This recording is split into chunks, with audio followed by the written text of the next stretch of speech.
No finalzinho da tarde, eu falei assim, bom, Senhor, o que o Senhor tem para a igreja nesta noite? Aí vamos pegar aqui uma palavra lá no livro de Josué, no capítulo 15. É aquela passagem que Caleb pede a Josué. Olha, Josué, logo que eu fui espia lá atrás, aqueles anos que você foi junto comigo, estou parafraseando aí o texto bíblico, né? Você foi lá comigo, só nós dois, rapaz, só foi nós dois, que conseguimos trazer um relatório positivo para Moisés e para o povo, porque eu vou falar para você, aqueles 10 que foram com a gente, só Deus, né? Só a graça. Os caras eram muito negativos, né? Muito negativos, e eles fizeram um relatório péssimo sobre Canaã. Então, Caleb, nós não erramos, né? Nós não erramos. Olha, depois de tudo isso, Caleb, olha o que nós estamos vendo, mas por ter trazido um relatório verdadeiro, relatório verdadeiro é o relatório daquilo que nós vemos regado de fé. A verdade é o que você vê, ou a verdade é aquilo que Deus diz? A verdade é o que você vê, a verdade é aquilo que você analisa, porque quando nós vemos uma situação, nós analisamos automaticamente aquela situação, boa, ruim, perigosa, tranquila, não é assim? É automático. Aqui você está olhando, você tem uma sensação da cena. Então, será que a verdade é aquilo que nós vemos e analisamos? Porque a gente corre o risco de fazer uma análise humana, puramente humana, mas também nós podemos fazer uma análise de um homem transformado, de uma mulher transformada, de um homem que acredita um pouco mais do que antes, de uma mulher que acredita mais, né? Nós podemos fazer uma análise de uma situação que aparentemente é pessimista, mas podemos lembrar que o nosso Deus muda todas as coisas, e se nós estamos ali é porque é a vontade do Senhor, e se é a vontade do Senhor e o Senhor quer me abençoar, vai mudar essa situação só porque eu estou aqui. Ou você está, eu não sou tão vaidoso, tão orgulhoso, tão metido, tão egocêntrico assim. Não, mas não é isso não.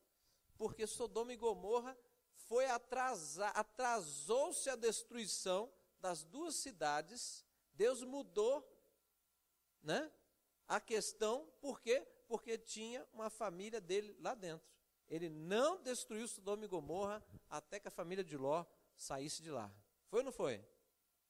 Mas o plano já era de destruir. Mas aí, até eles saírem, não houve nenhum tipo de destruição. Mas voltando, então, a perseverança, ela na verdade, ela é uma coisa tremenda. A perseverança gera muitas coisas, mas a perseverança ela pode mudar de nome, dependendo de como a gente leva as coisas. A perseverança pode se tornar até uma palavra chamada obstinação. E aí leva à destruição, né? Satanás é obstinado, né? É o maior exemplo de obstinação é ele. Ele sabe que está errado, mas ele continua contra Deus. Ele sabe quem é Deus, muito mais do que nós. Ele vê Deus, mas ele teima em querer ser mais do que Deus, em fazer mais do que Deus e destruir a criação de Deus, que Deus diz que, principalmente a igreja, né, que é a menina dos olhos dele. Então como é que ele vai destruir? Mas ele está o tempo inteiro tentando fazer isso. Isso é obstinação. Mas a perseverança, vamos ver lá, Josué, capítulo 14, olha o que acontece no versículo, a partir do 7. Eu tinha 40 anos quando Moisés, servo do Senhor, enviou-me de Cades-Barneia para espiar a terra. Eu lhe dei um relatório digno de confiança. Então, peraí, Caleb não deu um relatório assim, ele viajou. Sabe aquelas pessoas que falam assim, ô irmão, você me falou que tem um cara vendendo, sei lá, uma Mercedes, né? Uma Mercedes lá, 350, 500 cc, vendendo uma Mercedes 500 cc, e ofereceu para você, cara, tu é um servo de Deus, compra aí, meu. Isso aí, cara, tu é filho do rei, pode comprar. Já viu essas coisas assim? Aí o cara, rapaz, mas eu vou me endividar até o pescoço, um carro aí de torno de 300 mil reais, eu não preciso de um carro. Não, rapaz, mas você tem que desfilar com o carro e botar aquele adesivinho, foi Deus que me deu. Já viu o adesivo no carro? Foi Deus que me deu, né? E eu ouço tanto isso, vai ouvindo a história. Aí a pessoa vai lá, compra, baseado no quê? Quando ele começa a entrar na luta financeira, ele lembra, tudo posso naquele que me fortalece, tudo posso naquele que me fortalece, tudo posso naquele que me fortalece, tudo posso naquele que me fortalece, e vai apertando a conta e tudo posso naquele que me fortalece. E aí a pessoa passa aí alguns meses acreditando que isso vai acontecer e ele se arrebenta financeiramente, devolve o carro, perde o dinheiro, acabou. Aí fica lá, por que Deus não me abençoou, né? Então, veja bem, nós estamos aqui para falar sobre a perseverança correta. Caleb, ele foi um espia que deu um relatório digno de confiança. Ele deu um relatório totalmente diferente dos demais. O relatório era um relatório diferente do que se via. Eles viram gigantes, cidades fortificadas, povo de guerra, e o povo de Deus era um povo que tinha 3 gerações como escravos. Eles não sabiam guerrear, né? Como é que seria isso? É morte certa. Morte certa. Mas eles deram um relatório diferente. Não, é a terra que mana leite e mel. Isso é interessantíssimo, irmãos. Eles mentiram? Não. Está dizendo que deu um relatório digno de confiança. Como é importante, primeiro, nós termos a visão de Deus para andar na nossa vida. Não é ter Bíblia, irmão, é ter a visão de Deus na sua vida para todas as questões da sua vida, tomadas de decisões. Eu vou ou eu fico, eu caminho, eu volto, eu vou conversar, eu vou me relacionar com esta pessoa, com aquela pessoa. Tantas coisas nós temos que fazer hoje. Eu vou investir nisso, não invisto. Eu mudo de emprego, não mudo. Eu procuro uma coisa melhor, não procuro. O que eu devo fazer? São tantos detalhes, são tantas coisas que nós não dominamos, né? Eles não dominavam também aqueles gigantes que eles viram, aquelas cidades fortificadas. Eles não sabiam. Viram, mas havia uma promessa de uma terra prometida que era essa. Então, o que eles viram? Eles viram que se Deus prometeu, Deus vai dar a vitória. Eles não olharam os gigantes porque não tinham influência. Lógico que tinham. Eles viram tudo aquilo, mas eles olharam Deus dando vitória sobre cada um deles. E eles viram a terra. Esta terra mana leite e mel. Como que Deus vai fazer? Não sei. Mas se Deus nos deu, é nossa. Não é? Então, isso muda toda a nossa vida, irmãos. Isso muda demais. As pessoas declaram a sua fé em Deus, mas as coisas que acontecem na vida, não existe muita fé. As pessoas sofrem demais. Elas andam vacilantes. Por quê? Porque não têm fé. Precisamos perseverar. Caleb, ele passou 45 anos naquele deserto todo, não é porque ele era um povo de dura cerviz. Os outros eram de dura cerviz. Ele amargou 45 anos com o povo. Ele não precisava passar pelos 45 anos se fosse olhar apenas o coração de Caleb, de Josué e de alguns outros lá. Mas todos tiveram que passar, porque eles eram um só povo. Estão entendendo? Como você também passa por algumas coisas na sua família. Quando você fala, mas espera aí, eu não tenho mais nada a ver com isso, eu me converti, eu sou uma nova pessoa, eu sou abençoado pelo Senhor, Deus, por que o Senhor não me tira disso? Porque você tem que passar por isso com a tua família. Por quê? Porque você tem que ser luz lá, você tem que ministrar na vida deles, porque se você sai dali, o que vai acontecer? Só fica trevas. Então você tem que ir para lá. Só que ir para lá significa lidar com os problemas, enfrentar tudo aquilo que você até poderia estar livre disso, mas é o lugar onde você tem que estar, com a sua família, com o seu povo. Estão entendendo? Isso exige perseverança, irmãos. Perseverança não é ficar lá reclamando da vida, esperando que um anjo venha dar uma espadada na tua família, acaba com tudo e pronto, estou livre. Não, ninguém quer isso na família. Preciso de transformação na minha família. As coisas acontecem devagar. As coisas não acontecem no estalar de dedo. Não existe isso. Transformar coração não é no estalar de dedos, mas é muita oração, é muito jejum. Sabe por quê? Porque aí Deus prova o teu coração. O quanto que você diz que ama mesmo a tua família. Deixa eu ver.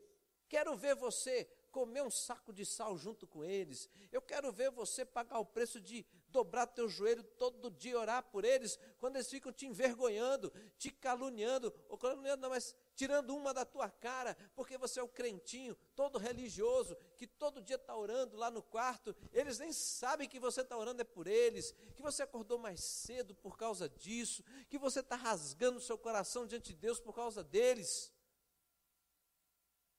Mas aí que Deus vai mostrar para você, de fato, se você valoriza a sua família, que você não aceita que Satanás esteja pondo a mão na tua família, botando coleira na tua família, arrastando eles para o lado que ele quer. Não, você entra na presença de Deus, você entra na brecha e diz, agora chega, porque eu sou igreja do Senhor, né? A luz do Senhor entrou na minha casa, e começa a fazer a faxina espiritual lá, né?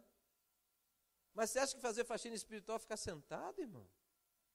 Esperando alguma coisa acontecer? Não, isso não é perseverança. Está perseverando por nada, está simplesmente parado. Né? Perseverar é em ação, tem que estar em ação. Qual é a ação? Não é criticando ninguém. Não, crítica não vai resolver. Você tem que orar. É orar. O que a palavra de Deus diz? Que o príncipe deste mundo cega o entendimento dos homens. Não está escrito isso? Então está cego. Você fala, não adianta nada. Não está adiantando, então para de falar, vai orar. Depois você volta, fala, será que está mais maleável? Será que a venda foi removida? Volta e meia tem que estar lançando a palavra, mas tem que orar. Tem que orar. É jejum, é oração, né? E às vezes é tão interessante como a gente se percebe egoísta, né? Quando fala de jejum. Meu Deus, quanto vale alguém que você ama? Ah, não tem preço, pastor. Então faça jejum por essa pessoa uma vez por semana, até ela se converter. Pastor, esse até está muito longe, né? Eu falei, bom, primeiro que eu não sei se está longe, mas uma vez por semana são 7 dias, um dia, né?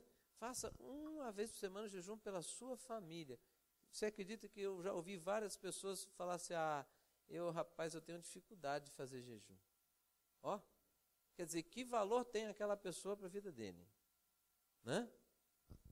Então, Caleb, vamos lá, vamos continuar.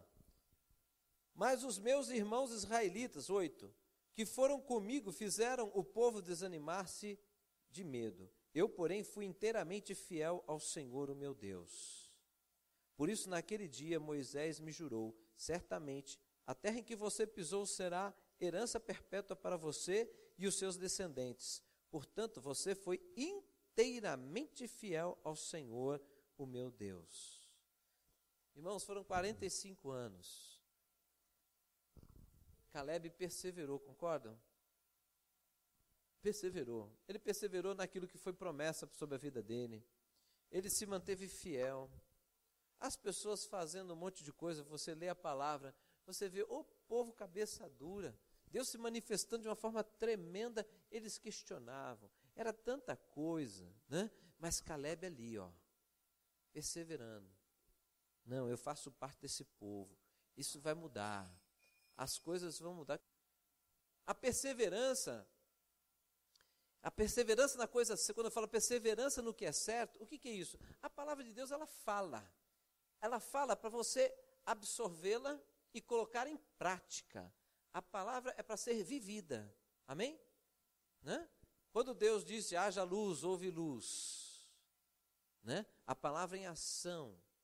Quando você vê em João, capítulo 1, e o verbo se fez carne e habitou entre nós. O que é verbo? Palavra em ação, né? Andar, correr, ação, não é? Comer, é a palavra em ação, tá certo? Então, a palavra de Deus não é um conhecimento para que você discuta essas coisas numa praça pública, não. A palavra é para você viver, ela se tornar a essência da sua vida, sua verdade. Aquilo que não só que você acredita, mas que você morre por isso, porque é a sua vida. Quando está nesta dimensão, você começa a se tornar uma pessoa perseverante. Olha só, Deus é perseverante ou não é? A gente cai, Ele levanta. A gente cai, Ele levanta. A gente cai, Ele levanta. A gente cai, reclama ainda que doeu o joelho, Ele levanta e sara o joelho. A gente cai de novo, Ele levanta. A gente cai, Ele diz, eu te amo, levanta. Segura aqui na minha mão, levanta. Não faz isso não, filho. A gente faz. Perdão, pai, está perdoado. Faz de novo. Pai, me perdoa, está perdoado. Faz de novo. Ô pai, fiz de novo, eu sei. Me perdoa, está perdoado. Faz de novo. Né? Aí, quer prova disso? Ah, Jesus, quantas vezes eu tenho que perdoar? 70 vezes 7. Quanto for necessário. Resumindo, é isso, né? Perseverança no que é certo. Porque se eu perseverar como um obstinado, numa coisa que eu não sei se é aquilo que eu devo fazer, irmãos, nós podemos estar colhendo um problemão na nossa vida. Mas quando nós perseveramos na verdade, na palavra revelada de Deus para a nossa vida, você e eu vamos enfrentar a condição que o mundo traz. Qual que é? Muitas vezes contrário à palavra de Deus. Mas aí você tem que acreditar. Eu andar nisso aqui, né? Por exemplo, vamos colocar aqui um exemplo que é dos dias de hoje e que vai ser mais ainda uma tentação para os irmãos, né? Quando surge uma oportunidade profissional para você trabalhar à noite, o cristão está enrolado, não vai mais na igreja.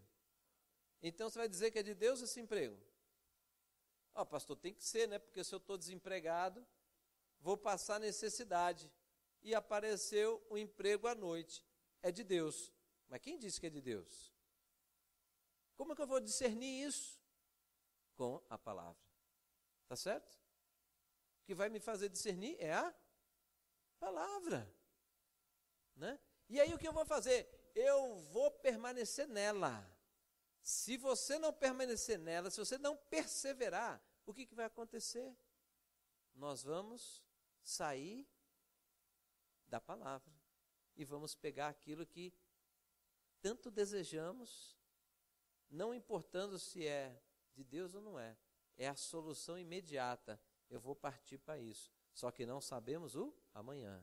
Aí não vamos ver a consequência do abatimento espiritual que porventura isso possa trazer. Entende isso, irmãos? Então vamos lá. Terminando aqui, olha lá. Aí nós vamos lá para o livro de Daniel. Dá uma corridinha lá em Daniel. Daniel no capítulo 10.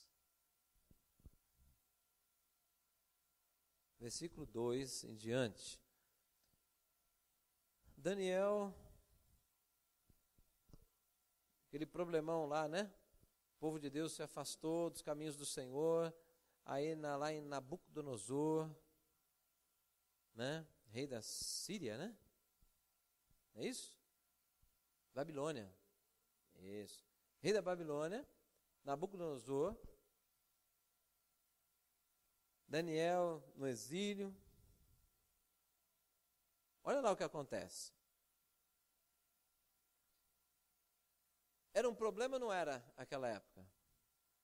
Nós falamos dias atrás sobre Sadraque, Mesaque e Abdenego, não foi? Que eles não redaram pé, não foi? E eles, o que eles fizeram? Eles foram um instrumento poderoso naquela geração do rei da Babilônia declarar que o verdadeiro Deus é o Deus de Sadraque, Mesaque e Abdenego.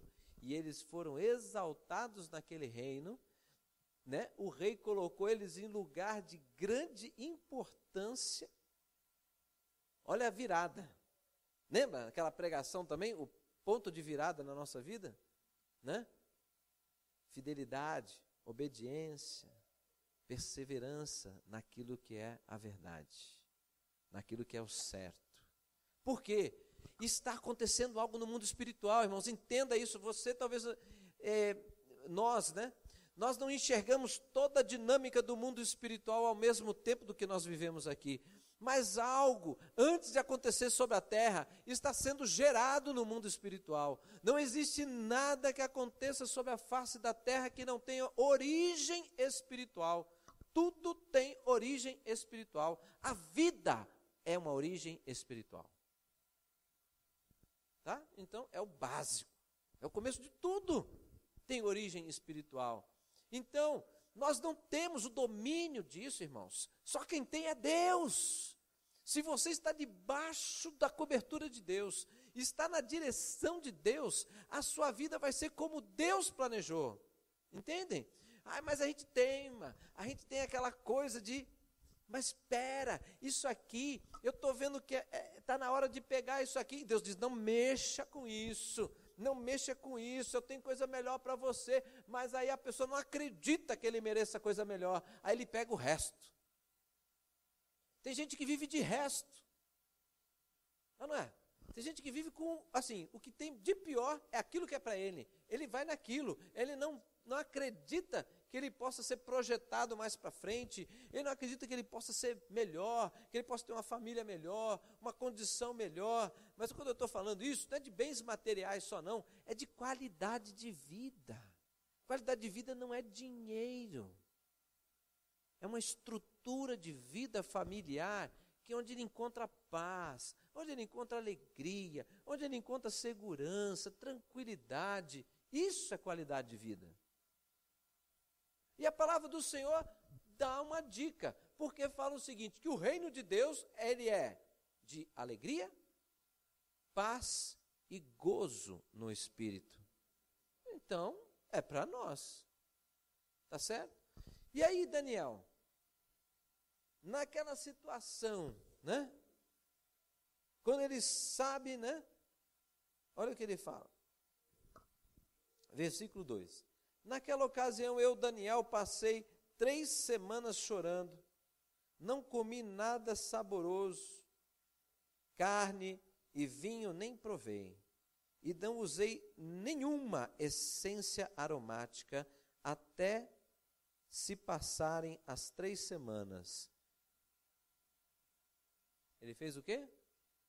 Um jejum. No 24º dia do primeiro mês, estava eu de pé junto à margem de um grande rio, o Tigre.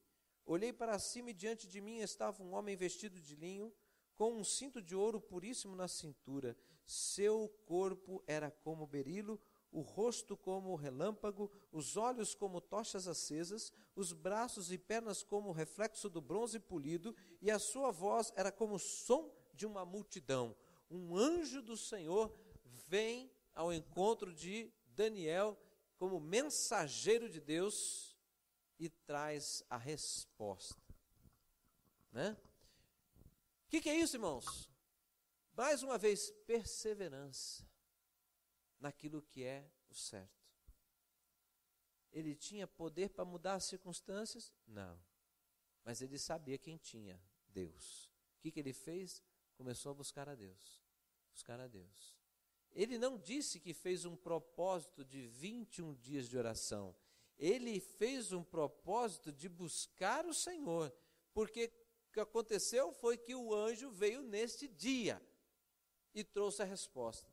Então ele entrou num propósito. O coração dele estava abatido pela situação do seu povo, a condição do povo. E ele sabia que só Deus poderia mudar.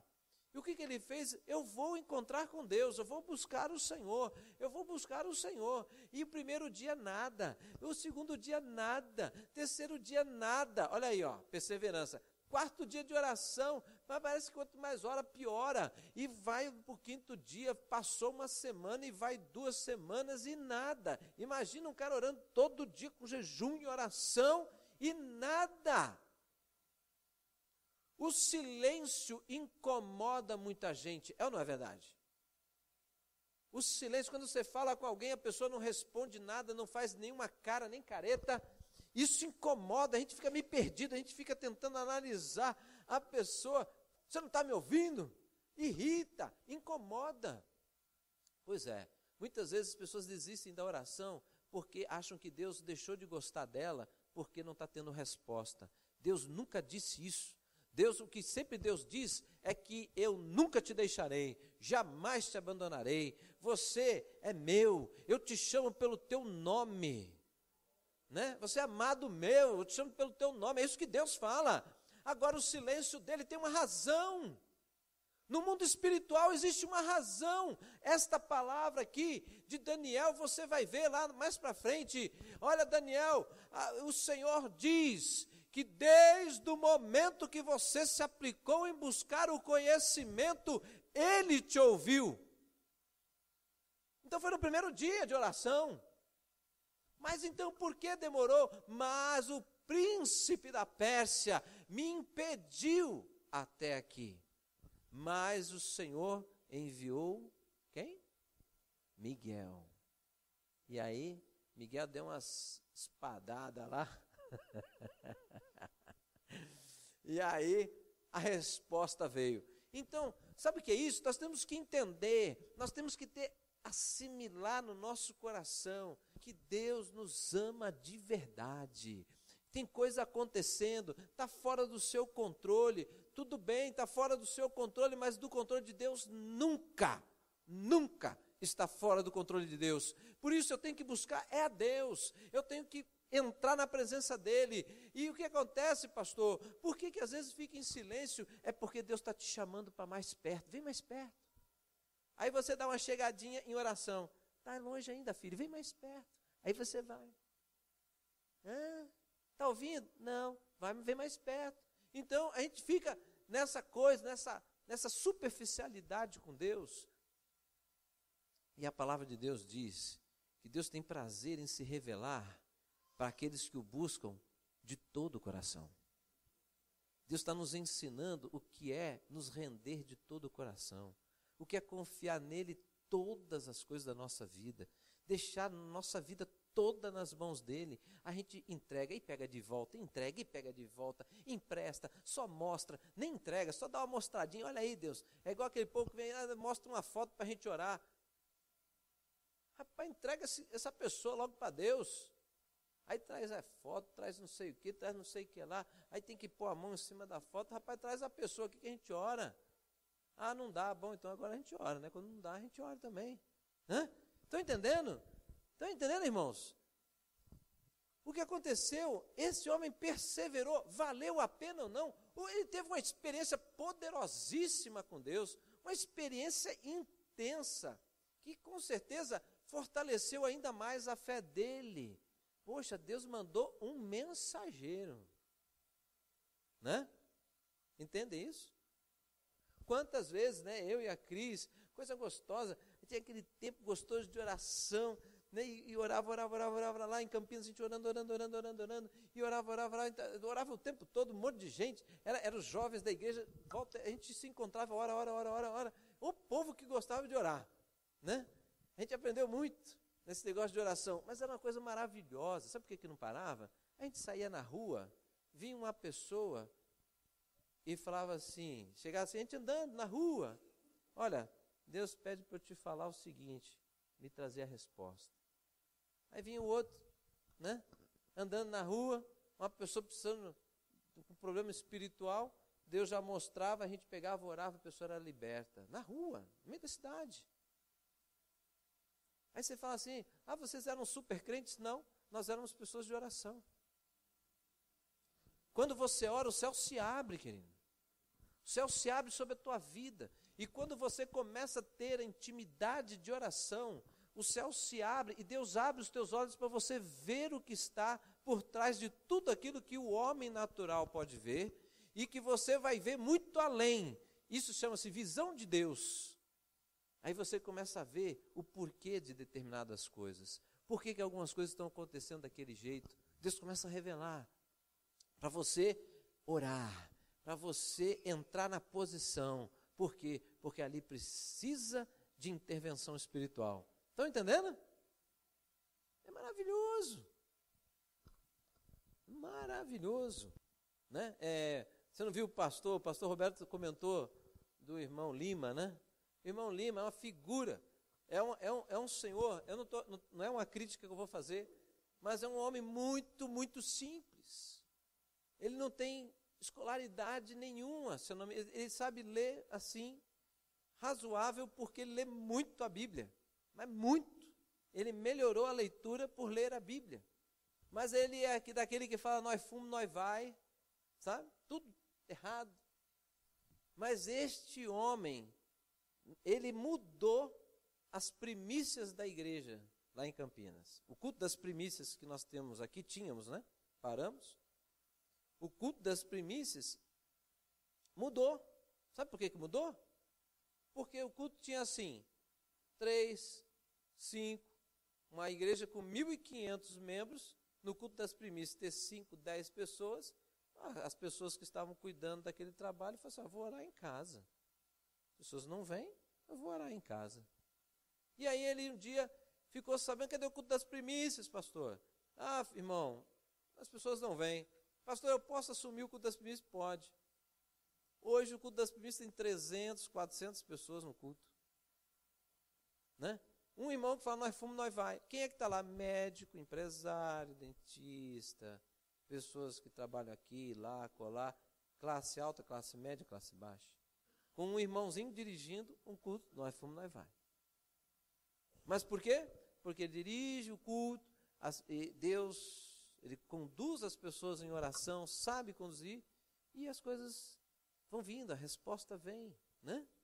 E aí as pessoas querem a resposta. Estão entendendo isso, irmãos? Então, perseverar. Poxa, eu tenho um problema. Não é sentar e chorar, é orar.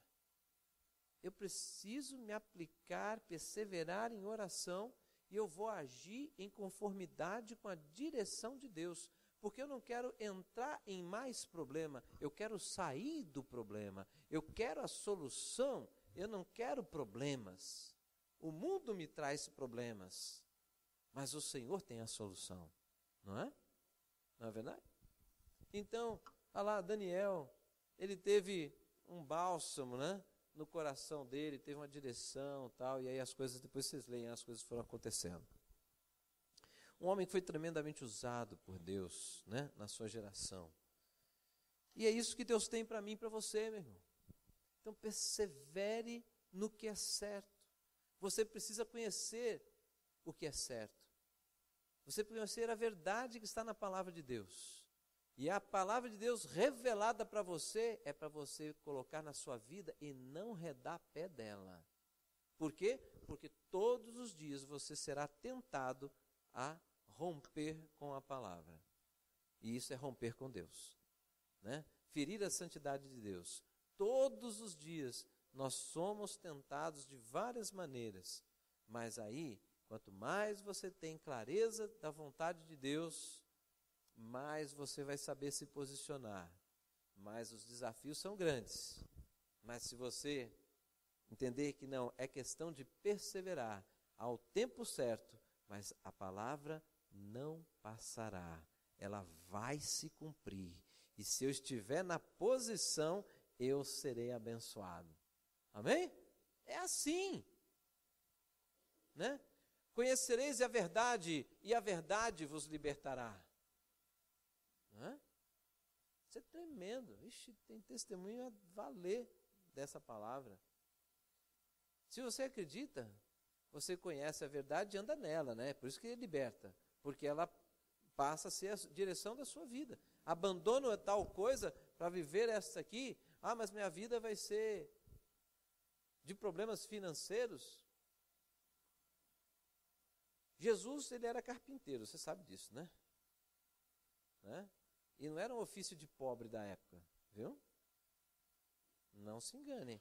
Tem gente que olha sempre Jesus como pobretão, né? Espera aí. O ofício de carpintaria, na época, não era servicinho. Não, era top. Mas, quando Jesus partiu para anunciar, né, todas as coisas que o Pai colocou para ele anunciar, ele ficou por conta disso. Né? Ele disse que não tinha, o filho do homem não tem onde inclinar a sua cabeça.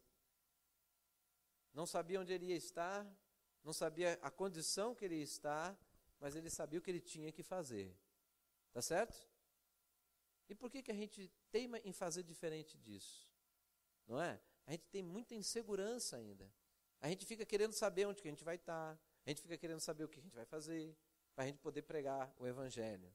Quando Deus diz que a tua vida é pregar a salvação, e eu vou cuidar de você. Não é isso? A gente não deixa Deus cuidar. A gente cuida. Então ele não precisa pôr a mão. Né? Não é assim? Olha só, eu ganho 800 e gasto 900. Eu estou deixando Deus cuidar da minha vida? Eu estou acabando com a minha vida. É, não é? Tá certo? Mas por quê? É por causa de uma roupa. É por causa de um perfume. É por causa de um, sei lá, as coisas que você não morre por falta daquilo, mas ser obstinado, eu tenho que ter isso, eu tenho que ter. Não, você não tem que ter. Né? Ah, mas porque o outro tem e eu não tenho. Entende? Não é assim que acontece? Ah, mas o outro tem, eu não tenho. Não cobiçais o que é do próximo. Percebe? Uma coisa vai ligando na outra, vai te dando a direção. Tira os olhos disso. Não consigo. Né? Olha que cheirinho. Né? Esse perfume é bom demais. Eu preciso ter esse perfume. Ora a Deus. Não falei para vocês aqui, um dia, né, brinquei com vocês, que eu falei assim, ô Senhor, que vontade de tomar um suco de uva natural. Que vontade, Senhor. Ué, acho que 2 dias depois, a irmã me traz uma garrafa aqui. Mas, eu não tinha dinheiro, eu tinha dinheiro para comprar. Não era nem a falta do dinheiro. Mas por que Deus fez isso se não faltava o dinheiro? Para Ele mostrar que Ele me ouve. Que Ele considera os desejos do meu coração. Entendem isso? Não é? Agora, será que Ele não vai dar necessidade? Irmão, vai. Mas às vezes você precisa passar pela necessidade. Está certo ou não? Não tem, às vezes a gente ser lapidado, né? Largar a mão de ser orgulhoso, largar a mão de ser... não dá atenção para o necessitado, porque não sabe o que é ter necessidade. Aí Deus deixa você um pouquinho na necessidade, para você ver que sofre, que dói, que deixa inseguro. Né? Aí Deus depois restaura as tuas finanças, aí aparece o necessitado, aí você vai lembrar. Aí você vai, peraí, eu me identifico com ele, não, é difícil, eu vou ajudar. Não é assim? Deus é maravilhoso, a maneira que Ele trata com a nossa vida. Então não assusta não. Quando entrar na prova, aprenda. Deus está te ensinando alguma coisa ali. Se você aprender, você sai dela. É assim, é simples. Não tem mais razão de existir a prova, acaba a prova. É simples assim. Mas dói, quando está na prova dói. Dói ou não dói? Está lapidando, está ajeitando, né? Está arrancando os carrapichos, está dando uma tosada na ovelha, né? Dói, incomoda, deixa, fica lá reclamando, né? Mas aí depois, até que fiquei mais leve, fiquei mais ágil, né? Está colando demais. Então, irmãos, guarda isso no seu coração, guarde isso em nome de Jesus. Eu mesmo preciso lembrar com frequência disso. O Senhor sabe, eu tenho que aquietar para ouvir, senão não consegue ouvir, não consegue, fica agitado, não consegue ouvir, porque a voz do Senhor é suave, né? Dentro de nós é suave, Deus não vai gritar dentro de você, é suave. Então se aquieta, como disse o salmista, né? É isso, aquietai-vos e sabei que eu sou Deus. Se aquieta e vai falar com Deus. O negócio está agitado ao teu redor, entra para dentro do barco, entra para dentro de você, vai ao encontro de Jesus, e pode ver que ali está calminho, Jesus está até, finalmente você chegou, vamos conversar, né? Vamos orar? Perseverança. Feche um pouquinho seus olhos, deixa passar aí, deixa o Espírito de Deus colocar um filminho dentro de você, na sua cabeça, das áreas que você está realmente precisando ser perseverante. Perseverança na santidade, perseverança na leitura da palavra, perseverança na oração, perseverança na obra do Senhor, perseverança na frequência às atividades que são de adoração e louvor a Deus. Tantas áreas, né? Perseverança em investir na sua família, não desistir dela, mas investir nela. Pai, em nome de Jesus, nós te louvamos, Pai, nós te bendizemos. Senhor, é maravilhoso, Senhor, é maravilhoso estar diante do Senhor. Obrigado, Pai. Obrigado, Senhor, porque quando o Senhor nos chama a perseverar, como isso mexe com as nossas estruturas, Deus. Como muitas vezes nós não queremos mais perseverar por determinadas coisas, porque estamos irritados, estamos frustrados, já desistimos de muitas coisas, mas a perseverança, Senhor, nos faz também retomar os sonhos, nos ensina, Deus, a gente a não desistir daquilo que é real e verdadeiro, que está como promessa do Senhor. Nós não podemos desistir daquilo que vai acontecer, porque a Tua palavra é profética, e quem estiver andando na Tua palavra viverá realmente dela, Senhor. Isto é promessa do Senhor. Meu Deus, e o Teu povo está sobre a terra para fazer a diferença. O Teu povo está sobre a terra para mostrar ao mundo que existe um Deus que se manifesta no meio do seu povo. Meu Pai, é nesta atitude de fé que nós temos que andar, ó Deus, para que o sobrenatural do Senhor venha, para que os céus se abram sobre a nossa vida, sobre a nossa casa e sobre todo lugar que nós estivermos. Deus, e a Tua glória se manifestar, e o Teu poder ser visto pelos homens, por aqueles que não Te conhecem, meu Deus, e eles se converterem dos maus caminhos, entendendo que só existe um Deus, que é o Senhor. Nós fomos feitos para louvor e glória do Senhor. A nossa vida é testemunho todos os dias. A nossa vida deve ser um bom testemunho todos os dias, mostrando, Senhor, tudo isso que a Tua palavra fala. Os resultados de andar pela fé, os resultados de perseverar no propósito que a Tua palavra nos dá, Senhor, mostrando que tudo passa, mas a Tua palavra permanecerá para sempre. E assim, Senhor, seremos encontrados de pé. Quando todo mundo achar que estamos derrotados e caídos, o Senhor pega na nossa mão, como diz a Tua palavra, e nos coloca de pé, e muitas vezes nos coloca em lugares altos. Aleluia, aleluia, Senhor. Mas isto é necessário, essa perseverança se transforma em fé, essa perseverança vem fortalecendo a nossa fé. Meu Deus, nos faz olhar as coisas deste mundo com a visão do Senhor, e não com a visão tão temporal que nós temos, tão finita, Senhor, porque o Senhor já nos fez cidadão do céu. nós viveremos para sempre contigo. A nossa visão de vida tem que ampliar, Senhor. Tem que ser mais do que o hoje ou o amanhã. A nossa visão de vida, o investimento na nossa vida, tem que ser visto como um investimento eterno. É para sempre. Aleluia. Glórias a Ti, Senhor. Glórias a Ti. Aleluia. Aleluia. Aleluia. Glórias a Ti, Senhor.